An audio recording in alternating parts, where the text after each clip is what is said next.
Alright guys, today your first set of notes for this class will be about citizenship. We're going to talk about citizenship, where it comes from, the definition of citizenship, and why it's important for you to understand how citizenship works in the United States. Please make sure you follow along and take notes using the guided PDF that was provided for you. The answers will pop up on the screen and you will simply type those in as we go.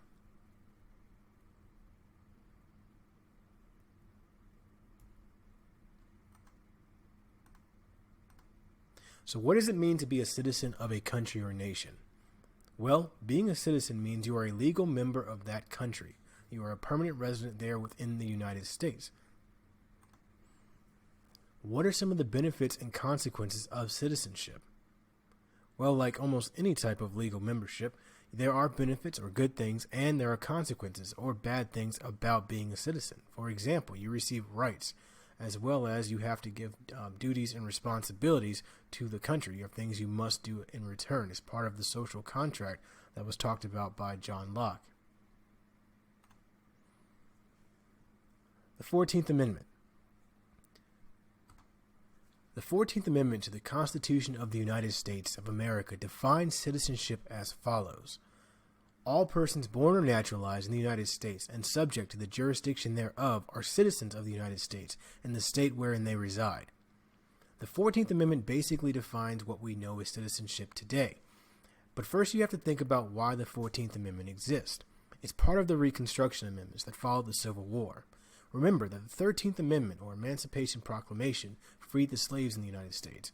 However, Southern states still did not treat them with the same types of rights and responsibilities as they would treat other citizens. And so it took the 14th Amendment being passed before they were once treated like everyone else in the United States. And they were given the same types of freedoms as everyone else enjoyed. And so the 14th Amendment continues to define citizenship as whether you were born in the United States or you were born to U.S. citizen parents, or you go through the process of naturalization, which is created by our Congress. Means of obtaining citizenship. There are only two ways an individual can obtain citizenship in the United States. I repeat, there are only two ways. The first is birth. You can be born in the United States or on U.S. soil, known as birthright citizenship, or you can be born to U.S. citizen parents. Now, not both of your parents have to be U.S. citizens to enjoy this way. You can have one parent be a U.S. citizen and still be a U.S. citizen by birth. The second way is naturalization, or the process in which you become a citizen of the United States. And as we'll talk about in the slideshow, you'll see that is actually very difficult and doesn't happen as easy as some may think. Diversity.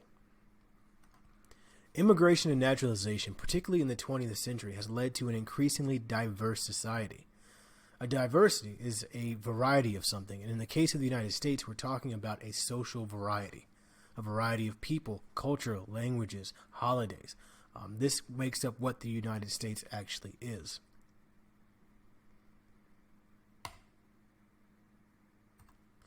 America, as you guys know from last year's history, is often referred to as the melting pot, with American culture often being derived from a mix of many, many others. Can you think of any examples of diversity in America? There are tons.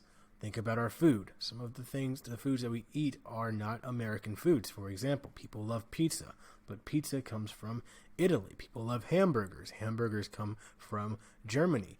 Even things like our sports, our holidays, these are all big amalgamations of cultures that we have had in the United States over time. Everything from Halloween to Christmas. These are holidays that we have taken on as the American culture, but they are not American in their roots. In fact, I'd argue it would be very difficult for you to find a strictly American thing. It would be very difficult for you to find that because, once again, everyone in America, with the exception of American Indians, come from someplace else. Naturalization. Naturalization is the process in which a person is granted citizenship to a country. And in the United States, we're going to talk about the process you have to go through. It is a long process, and many people don't get to go through the entire process. In fact, there are people who never make it through the naturalization process because of how time intensive it is, how work intensive it is, as well as how expensive it actually is. To become a citizen through the process of naturalization, a person must first be at least 18 years of age when they are applying for citizenship to the United States. They must also be a legal resident of the United States for at least 3 to 5 years. 5 years for most people, 3 years if your spouse or someone you've married is a U.S. citizen already. However, there are also other avenues, such as those who serve in the armed forces. They're given kind of a fast track through with 2 years of residency. One of the reasons being, by serving in the armed forces, you are showing that you are willing to give the ultimate sacrifice for this country, your patriotism and your loyalty there. You must also be of good moral character and loyal to the United States. So take a second and think of what are some examples of good moral character. Okay, what are some examples of things that your parents teach you to be when you grow up? Why are those important? Why is it important to be honest or trustworthy? Why is it important to be responsible? How this adds to the United States when you are a citizen. And think about what it means to be loyal. Why would we want you to be loyal to the United States? How that correlates with patriotism and pride for your country. Okay, that loyalty being important. You must also be able to read, write, and speak basic English. Now, this is interesting, seeing as the United States, if you do not know, the United States does not actually have a national language. English is not its national language. However, we do require that you are able to read, write, and speak basic English in order to actually become a U.S. citizen. And one of the means in doing so is by making the U.S. citizenship test strictly in English. It is an oral exam in which you are questioned and you are quizzed, and all of that has to take place in English. You do not have to be super fluent, but you do have to be conversational. You have to be able to operate in English.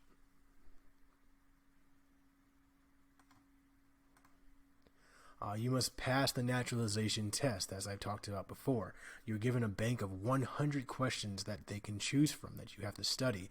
These questions, of course, going through U.S. history, government, current U.S. government as well. For example, who is the President of the United States, who is the Speaker of the House, and when you arrive for your interview and your test, they will actually ask you 10 questions at random, and you have to be able to answer 7 out of 10 of those questions correct in order for you to pass the test. The funny thing about this naturalization test being that a few years ago, they actually gave the test to a small sample of the United States citizens born here in the U.S., and they could not pass the test. I believe it was only 40% of them could actually pass the naturalization test. Finally, you must take the oath of allegiance at a naturalization ceremony, and in this oath you are giving your fidelity to the United States, basically saying that you support the U.S. and that you cast off any other allegiances you could have had to any other nation, and that if the United States were to go to war with the nation you came from in particular, you would fight against that nation on behalf of the United States and help in any way, shape, or form that you can. The oath of allegiance being very important as your final last test of loyalty to the country as a whole. Now, one of the ways we remember the steps of naturalization is through the acronym BENDATO, or you can say BENDATO. I say BENDATO, but basically this acronym will help you guys best remember the steps and the order in which they are for naturalization.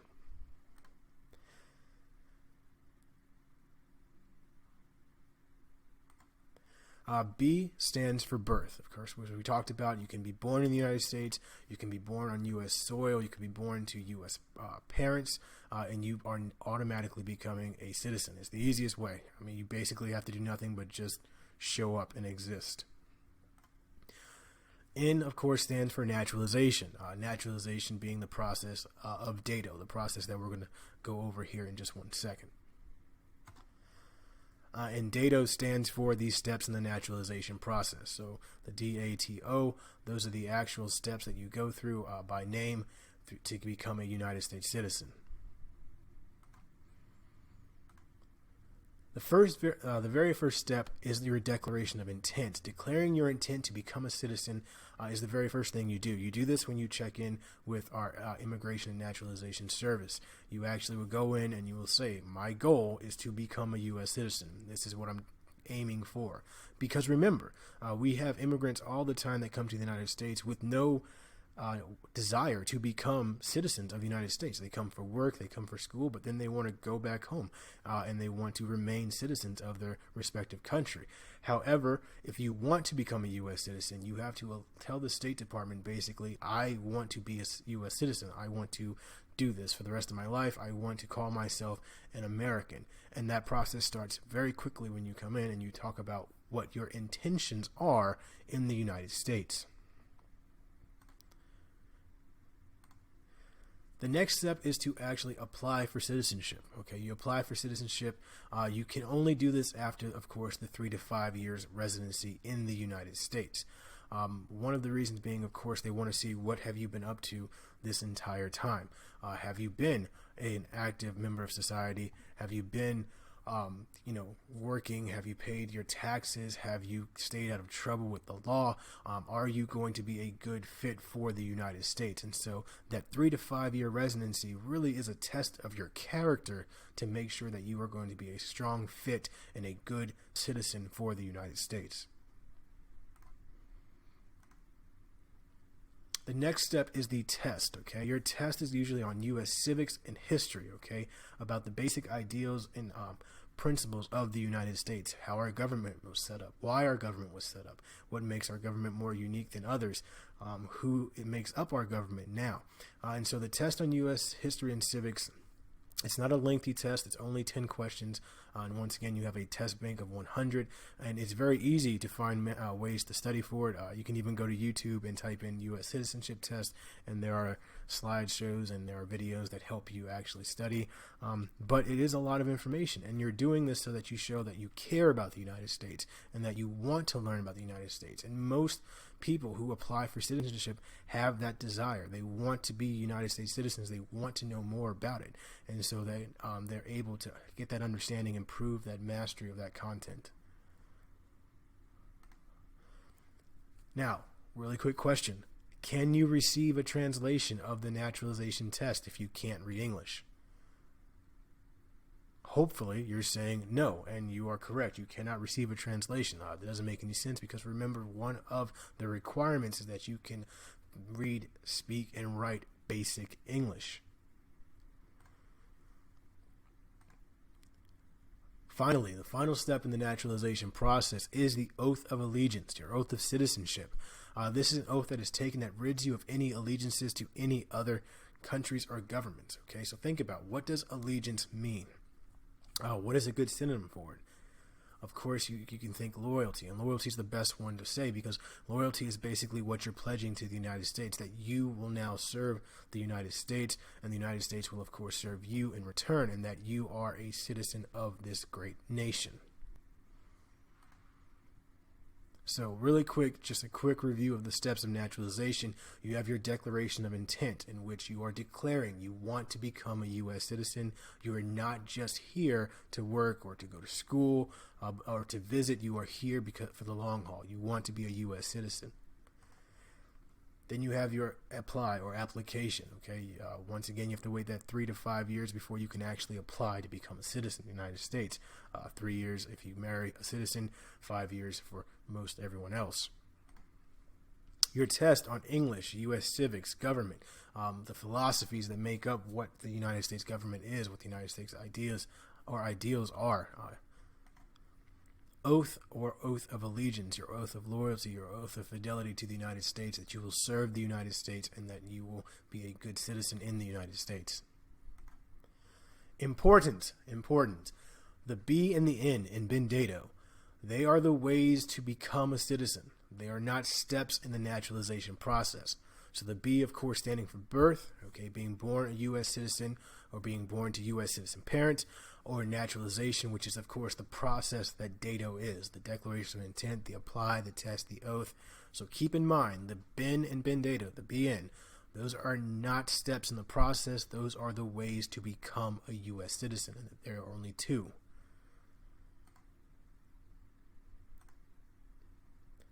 Here's a quick video just explaining the process to you guys. Dear grandfather, life in America sounds very exciting. There's so many different cultures to learn about. I will have fun trying all of the different foods. Once you come to America and check in with immigration, how do you become a citizen of the United States? Do you go Your granddaughter, to become a citizen, you have to go through a process called naturalization, which means that you have to live in the United States for 5 years and then pass a test. You also have to know English so you can answer the questions on the test. The first part of the test is filling out a form that tells all about yourself. Second, you answer questions about the history of the United States and its government. Third, you meet with a judge who is able to grant citizenship. Fourth, you take an oath of loyalty to the United States. I will support and defend the Constitution and the laws of the United States of America. An oath is a promise that what you say is true. Finally, you receive a certificate of citizenship. Okay, so that was just a quick video, just overview of what we talked about, just to show you kind of how it flows, how it works. Now, just a really quick graphic organizer to give you the mindset of what it looks like to become a U.S. citizen. So, of course, you have citizenship on the top. There are 2 ways to become a citizen. What are the 2 ways to become a citizen? Birth, of course, is one way, birth, but that is it. There are no other steps in birth. Once you're born a citizen. Simple as that. That's just how it works. Then, of course, there is naturalization. Naturalization being the one where you have to go through the process. What is the very first step in the naturalization process? Think about Bendato, what it starts with. Declaration of intent, very good. So declaration of intent being you declaring your intent to become a United States citizen, saying that is what you strive for, that's what your end game is. After declaration of intent, you have your what? Apply, very good. You have apply. After living in the United States for 3 to 5 years, you actually fill out the application, you apply. After you apply, then you go and you take the test on U.S. civics, and of course the test is administered in English. Okay, you have to be able to speak English, read, write, and speak English in order to pass. And finally, if you make it through all those steps, and trust me, it takes a long time to make it through those steps, but if you do manage to do so, you get to take your very good oath of allegiance. You take your oath of allegiance, you have your oath of loyalty to our country, and you say that that is what you want to do, that's what you want to be, an American citizen. Alright guys, so make sure you guys take some time when you're filling out these notes as you went through this. If you have to rewind it and watch another section to do so. Your goal is to understand these as if I told you on the next time I saw you that you have to teach it to the class. You should be able to. Write down any questions that you could have. There could be questions pertaining to what I said, questions pertaining to what was on the slideshow, or just questions that you may have thought of about citizenship that I can answer for you when I see you guys in class and we go over these notes a bit, or at least refresh your brains with these notes. If you have any questions, shoot me an email or just ask me in class. Have a great day.